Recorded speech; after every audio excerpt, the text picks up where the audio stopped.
Karl Urban in studio, probably one of our most successful actors. And the good thing about Karl is that he just does roles. There's no big sort of fanfare, and he comes back to New Zealand in between all his big Hollywood roles and just chills out like a Kiwi. I love that about you, Karl. Wouldn't want to live anywhere else, mate. Honestly, Really? Wouldn't want to. Karl, can I have a request? Sure. Could you do the rest of this interview in your Dredd voice? Yeah, Jody just texted in saying, shush Dom, Mike and JJ, no more talking from you guys. Hot voice alert, let him do all the talking. Hey Jody, how are you?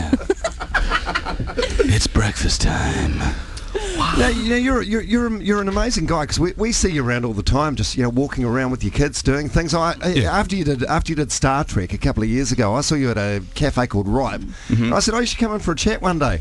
You said, I can't, mate. Busy staining the deck at the moment. Oh, that's right. Yeah, true. So Kiwi. Yeah, true. Yeah, you gotta keep it real. I don't see any point in locking myself away somewhere. I've seen guys, big stars who just don't go out in public anymore. I couldn't do that. It's just not me, Yeah, got to keep it normal, don't you? So how do you work it? Like, how many months of the year are you overseas? How many months of the year are you here in Auckland? Well, obviously I live here in Auckland, so I'm here at least 6 months of the year. Right. Yeah. And then and it's just a travel from there. What happened to you? Just moving down in the world. She is adjusting. All right, here, New Zealand. I tell you what, you sort out your chair. We're going to play. I'm good. We're going to play the trailer from Dredd, which opens tomorrow. God, I loved that movie. It was just so good, Karl. I've been lucky enough to see it in advance, and I thought, quite a test for an actor, because with, I guess, a mask on your face, all the emotion has to come from just the tiny little bit of the mouth that you see in your actions, and you play that so well, mate. Oh, thank you very much. Yeah, I mean, that was the challenge. The challenge was how to communicate with the audience without the eyes. The voice becomes important, and the physicality. So yeah, thank you I'm glad you enjoyed it. That's actually been quite amazing. The response to this movie has been phenomenal. There's it's got 80% positive rating on Rotten Tomatoes, 7.5 something on IMDb. People are digging this movie. Yeah, it's good. I thought I was going to hate it, because I hate sci-fi movies, but we had to go and see it because you were coming in, and I really liked it. It's not really sci-fi though. It's a bit more like futuristic. Right. It's not like robots and flying cars and all that stuff. It's just a bit more grungy, futuristic. Right, and no love scene in there either, which I thought, oh god, because it's you hanging out with this rookie cop who's pretty hot, and I thought, it's going to happen at some point, but it didn't. It was great. No, it's not that kind of helmet movie. Did you guys try and pash with helmets on though? Anyway, just for fun. I mean, I know you're a married man, but I mean, for a scene. We did not try that. Maybe for the sequel, let's just log that idea. Okay, cool. Hey, we've got a couple of questions here. Michelle, hi. Hi. Hi. What do you want to ask Karl Urban? What's his favourite movie role he's ever done? What's my favourite movie role I've ever done? I'd have to say Dredd, and it's not just because I'm promoting it at the moment. All things come back to Dredd. But you know what? It was just a wonderful collaborative experience. I worked with Alex Garland, who wrote The Beach, and directed and wrote 28 Days Later, and Olivia Thirby, my co-star, was phenomenal. And it was just an awesome time. And working in South Africa was incredible. I just had a really great time there, and it really helped the fact that the All Blacks were doing so damn well. Oh yeah, that was just the icing on the cake. Going to the bars with the South African crews and being able to rub it in, brilliant. Nice. When was this filmed? It was about beginning of last year, end of the year before beginning of last year. Right. Yeah. Is it Tower? Yeah. Tower. Yeah. Yeah. Hi, we've got Karl Urban in studio. Yeah, no. So, hey, how are you? I'm good, thank you. Well, it says on our screen that you can do the Dredd voice. I seriously doubt that, and that's a ballsy move, coming in here and saying you can do it when the actual Dredd is in studio. Come on, give it to me, Tower. Give it to me back. Whoa, that's good. That's good. I like it. Do you look anything like Karl? Because maybe you could be his double next time. No, that's a bummer. No, I don't. I'm a bit worried about my job now. I'm just a weak someone. How old are you, Toa? 20. 20. All right, excellent. Because the movie's an R18. I'll give you a double pass. You can go see it, huh? Oh, sweet. Thank you. You hold there. And another question from Kathleen. What do you want to say to Karl Urban? Yeah, hey, Karl. About 13 and a half years ago, you made a film on our farm, Price of Milk. Yeah, that's right. Hey, Kathleen, how are you? Good, how are you going? Oh, very well, thank you. Good, you're doing very well for yourself. Yeah, well, thank you very much for calling in. Are you guys still down there? No, we're not, no. I'm living in Waiyaki, though. All right.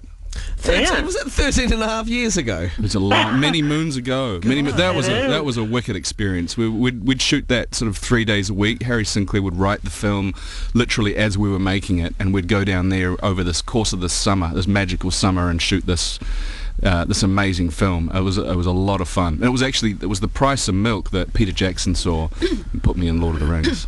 Right. Is that how you got from here to Hollywood? Do you think, was it Lord of the Rings? It was a plane. Yeah, no. I know, but how do you get discovered by these American bigwigs to go do big movies like Star Trek and Dredd and stuff? Yeah, Lord of the Rings was a big door opener, and Universal put me in a film called The Chronicles of Riddick, and that's right. On the back of my work in that, they gave me Bourne Supremacy, and it just one thing flowed into the next. Yeah, and then there was the rumour about you being the Bond guy, and whether there was any truth to that rumour or not, it's flattering to have your name associated with a brand like that, isn't it? Yeah, I did. I mean, I took a couple of meetings early on in the process, and then when the time came to do the final screen test, I was actually shooting a film, and I couldn't get out I couldn't get released from set to go and do the screen test. But I'm actually really quite cool with it because I think Daniel Craig is a phenomenal Bond, and I can't wait to see Skyfall. Hit Sam Mendes, they're going to knock it out of the park.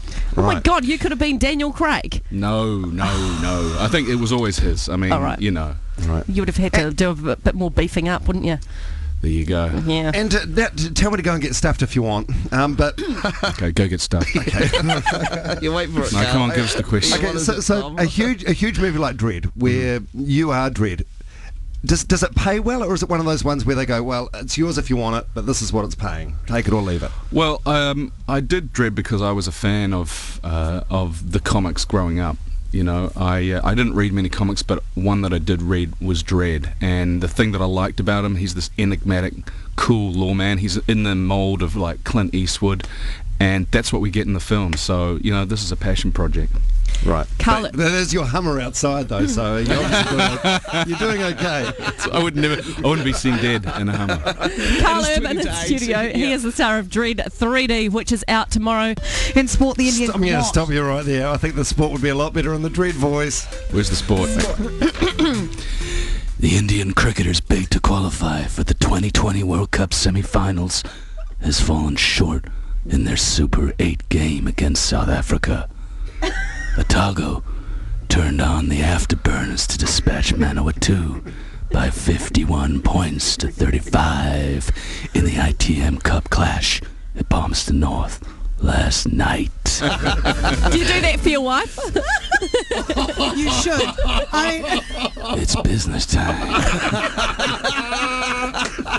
I bet, you know, because she's your wife, she's so unimpressed. You know, it's like, yeah, whatever. Save it for the set, Karl. Have you put the recycling out? What the hell is up with you and those chairs? I know, I don't get it. Well, Karl Urban is in studio. Dredd opens tomorrow nationwide. It's an R18. I urge you to go and see it. It's just one of those movies where you just walk in and you're blown away. I thought the 3D effects were amazing, and particularly the way that they sort of morphed the slow-mo drug into some of those effects as well. It just made the movie feel really real. Yeah, you know, like a lot of films that have come out these days that are in 3D, this was actually shot in 3D, and we had an Oscar-winning DP, Anthony Dodmantle, and it's just visually it is a yummy film, and you know, I thoroughly recommend if you're gonna see it, go check it out in 3D because it's wicked. It is wicked. Great. That's great. And what's coming up for you in the next couple of years? Next couple of years I've got Star Trek 2 coming out next year. That'll be fun, and in the meantime I'm just basically flying around the world promoting Dredd. Awesome. Brilliant. What a life. Karl Urban in studio with us. He's got to go soon, so do we, sadly. So we're going to have to wrap this up fast. Oh. Jeez, you've come such a long way. What years were you on Shortland Street? Just down the road. 600 metres. Walked here. What years were you on Shortland Street? When was that? Oh, mate, I don't know. I just have no idea. That was many moons ago. Early what is it? Early 90s? Early 90s? Yeah, early 90s. You played Jamie, the gay ambo driver. The happy ambulance driver. I think we've got a clip of that here. Do you? You're not breaking up to make up. Oh, no. You know, at first I thought I was being paranoid. But now you realise you're just being a realist, right? I came home and I found him in bed with another guy. Didn't even miss a beat. You know, I really thought he was going to be the one. That's a shame, man. I mean, we got on so well. What could I want? Fidelity? Now look, it's his loss.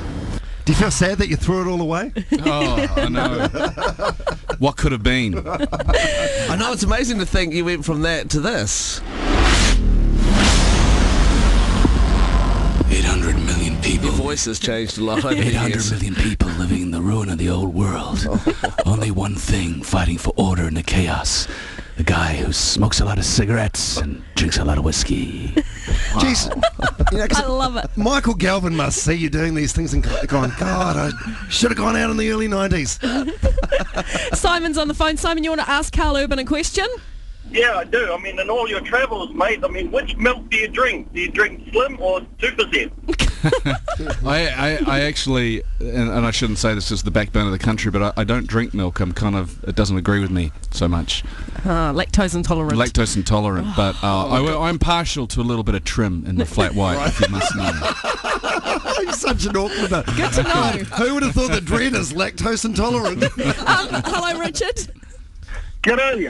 I was just wondering, which is your favourite actor to have worked with, or who would you like to work with in the future?